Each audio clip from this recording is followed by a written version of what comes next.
Vaccinazioni in Veneto è un quadro confortante quello che emerge dal report 2017 redatto dalla Direzione regionale del Veneto. L'adesione ai vaccini in Veneto nella fascia d'età tra 2 e 16 anni è continuata a crescere sia prima che dopo l'obbligo imposto dalla legge Lorenzin. Tuttavia sono ancora 21.000 i bambini e ragazzi fino a 16 anni che non hanno ancora iniziato il percorso vaccinale. Di questi 8.500 sono in età prescolare da 0 a 6 anni e quindi sono a rischio di esclusione dalla scuola, dati regionali che sostanzialmente confermano il trend registrato nella Marca. In questo caso qua abbiamo un numero abbastanza considerevole, circa 600 o 500 anzi per essere esatti, i bambini minori che non hanno assolto a questo obbligo vaccinale. Io credo che arriveremo a richiamare ancora le famiglie per tentare un ulteriore approccio al fine di evitare appunto questo provvedimento importante che è quella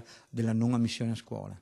In generale nel Veneto, nella fascia d'età 2-16 anni, la copertura per 3 dosi di poliomelite, rappresentativi anche per i vaccini per polio, difterite, tetano, per tosse, epatite B ed emofilo, ha raggiunto il 95,5% ed il 94,7% per una dose di morbillo, rappresentativa anche per la parotite e la rosolia. Sul fronte degli inadempienti, i tecnici regionali fanno notare che si è ancora in attesa di determinazioni esaustive da parte del Ministero sul fatto se debbano essere sanzionati pecuniariamente o no i 29.000 ragazzi veneti che hanno iniziato il percorso vaccinale ma mancano di una o più dosi per completarlo.